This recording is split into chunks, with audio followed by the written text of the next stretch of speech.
बड़ा खूबसूरत dairy farm है। मैं एक तो बड़ा मुतासिर हुआ हूँ कि आपने शेड्स बनाए हुए हैं, बड़ा साफ़ सुथरा, वरना आमतौर पे गंदगी ज़्यादा देखने को मिलती है।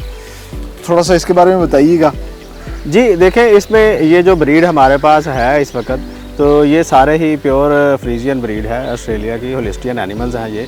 तो इनको नीट एंड क्लीन एनवायरनमेंट चाहिए होता है। अच्छा। तो ये हल्की सी भी गंदगी ये एनिमल्स बर्दाश्त नहीं करते, उससे फिर जो है ये बीमार भी होते हैं और इनकी फिर प्रोडक्शन पे भी अफेक्ट आता है। जो ये मिल्क प्रोड्यूस कर रही होती हैं उस पर भी फिर अफेक्ट आता है। तो हम इसको, ये 24 घंटे की रूटीन चलती रहती है। टीमें जो हैं, एक दिन की टीम है, एक रात की टीम है, मुख्तलिफ डिवीजन्स की हुई हैं टीमों की। तो वो अपने टाइम पे आती हैं, सुबह सुबह रात को वो इनकी प्रॉपर वाशिंग करते हैं। 3 से 4 बार हम हर शेड की वाशिंग करते हैं और बिल्कुल आपने देखा होगा कि शीशे की तरह साफ़ करते हैं सारे शेड्स को। और इनका जो बैठने की जगह है वो इस तरह से बनाई हुई है कि इनका जो अडर है वो इनका गंदा ना हो, उस पर गोबर ना लगे, वो बिल्कुल साफ़ सुथरा रहे। और जब ये पार्लर के अंदर जाएं तो वो डेब्रिस जो है, जो डर्ट है, वो इनके दूध में ना जा सके और उनके थनों को भी अफेक्ट ना कर सके। क्या बात। तो इसलिए इनको हमें बिल्कुल नीट एंड क्लीन एनवायरनमेंट देना पड़ता है। ये जो अभी आप ग्राउंड देख रहे हैं जहाँ से ये गुजर के एनिमल मिल्किंग पार्लर में जाते हैं, जहाँ इनकी मिल्किंग होती है, दूध निकालते हैं। मैं देख रहा था खुद ही जा रही हैं, खुद ही आ रही हैं, तो ये सारा का सारा टेम हुई हुई है किस्म। जी, ये बिल्कुल एक ऑटो सिस्टम होता है इनका। ये हैबिचुअल होती हैं। जब इनके अंदर इनको पता है कि हमारी दूध का टाइम हो गया है, ये बोलना शुरू हो जाती है। अच्छा। तो उसी टाइम इनको इधर से दरवाज़ा खोलते हैं, ये पार्लर के अंदर चली जाती हैं और उसके बाद इनकी फिर मिल्किंग होती है और मिल्किंग के बाद ये खुद ही फिर अपने अपने खाने की तरफ जो है वो वापस आ जाती है। मतलब आप इनकी बात भी समझ लेते हैं कि अब इनको भूख लग रही है। जी एग्जैक्टली ऐसे ही है। इनका बच्चों वाला हिसाब होता है, जैसे बच्चा एक जब उसे भूख लगती है तो वो रोता है। तो एक्चुअली इनकी फीड हम वैसे ख़त्म ही नहीं होने देते। अच्छा। और अगर कभी कभार को थोड़ी बहुत लेट हो जाए तो ये बोल के जो है वो बताना शुरू कर देती हैं कि भाई हमारी फीड ख़त्म हो गई है। आप बता रहे थे इनका खास ख्याल, बल्कि मुझे तो ऐसा लग रहा है कि आप जो है इस गाय की खिदमत कर रहे होते हैं। अभी भी ये बात मेरी आप देख सकते हैं कि बड़ा आराम से जो है ना धूप को एंजॉय कर रही है।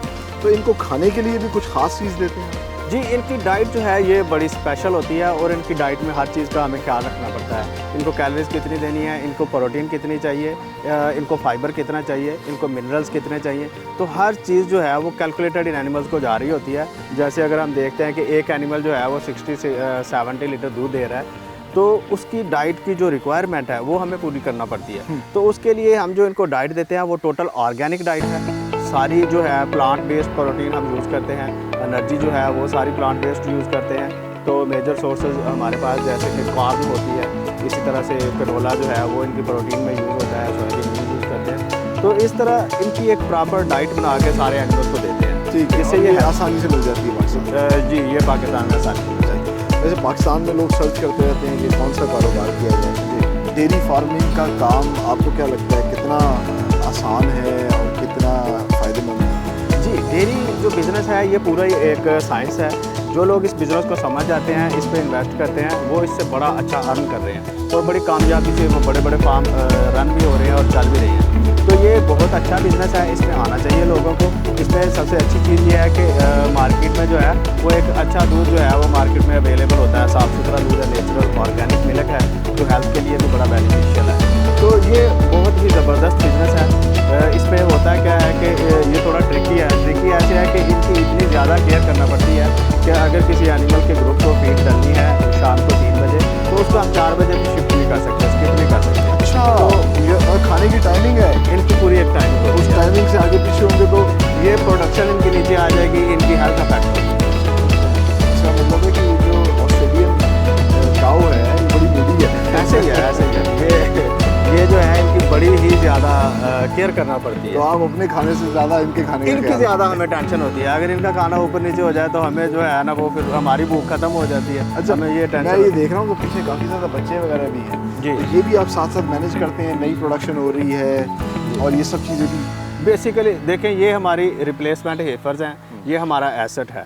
जैसे एक एनिमल है वो हमें 5 से 6 बच्चे दे रहा है लैक्टेशन में, तो उसमें क्या होता है कि ये जो बच्चे हैं ये तकरीबन 8 से 10 मंथ में इनका वेट पूरा हो जाता है, 12 मंथ पे हम इनको इंसेमिनेट कर देते हैं, ये प्रेग्नेंट हो जाती हैं। तो ये हमारा एसेट है। अब ये है कि ये हमारी ऑटोमेटिकली हमारा फार्म जो है वो एक्सटेंड होता जाएगा अपने ही बच्चों के साथ। जैसे अगर 100 एनिमल हैं तो उनके 50 फीमेल जो बच्चे हैं वो 50 एनिमल जो है एक हिसाब से इंक्रीज़ हो गए। फीमेल को रख लेते हैं और मेल आप सेल कर देते हैं? मेल भी हम रख लेते हैं। अच्छा। लेकिन मोस्टली सेल भी कर देते हैं, डिमांड काफ़ी ज़्यादा होती है इनकी। कुछ लोग मेल ग्रो करते हैं, तो हम ज़्यादा प्रेफर जो है वो फीमेल को करते हैं। ठीक है। हाँ।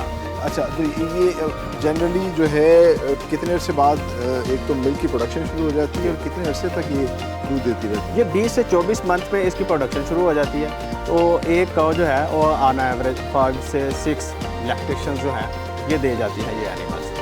5 से 6 आसान अल्फाज में लोगों को बताइए। 5 से 6 का मतलब ये है कि 5 से 6 बच्चे ये एनिमल दे जाते हैं। अच्छा। तो इनकी हम एज कैलकुलेट करते हैं इनके बच्चों के हिसाब से कि एनिमल ने कितने बच्चे दिए। मे भी अगर एक एनिमल ने 1 बच्चा दिया है, वो 2 साल प्रेग्नेंट नहीं हुआ, तो उसकी एज को हम उस तरह से कैलकुलेट नहीं करते। वो कैलकुलेशन होगी कि अब इसने दूसरा बच्चा दे दिया है, तीसरा बच्चा दिया है, चौथा बच्चा दिया है। तो बेसिकली चूँकि ये दूध बहुत ज़्यादा दे रही होती हैं, तो इस हिसाब से 5 से 6 बच्चे जो है ये एनिमल एवरेज इनसे लेते हैं। और ये 7-8 साल तक यानी कि दूध देती है? एग्जैक्टली ऐसा ही है। ठीक है जी। और एज के साथ साथ इसकी दूध की प्रोडक्शन पे भी तो फर्क? हाँ, इनका सबसे ज़्यादा जो दूध होता है ये इनकी 2nd, 3rd और 4th लैक्टेशन में होता है। ठीक है। जो इनके फर्स्ट लैक्टेशन है उसमें इनका दूध थोड़ा कम होता है निस्बतन।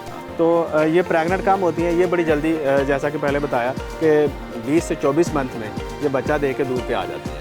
तो इसमें मैटर करता है कि जेनेटिक्स तो हम पहले बेहतर रखी होती है, तो फीड और मैनेजमेंट इसमें बहुत ज़्यादा मैटर करती है। ठीक है। अच्छी फीड होगी, दूध एनिमल बहुत अच्छा देगा। अच्छा, आप माशाल्लाह हलीब कंपनी को जो है वो दूध दे रहे हैं? ऐसे ही है। तो वो सोर्सिंग करने खुद आते हैं, कलेक्ट करके यहाँ से वो दूध लेके जाते हैं? जी, उनकी पूरी एक टीम होती है जो डेली हमारे पास आती है। आके वो पहले मिल्क की टेस्टिंग करते हैं, उसको हर तरह से चेक करते हैं।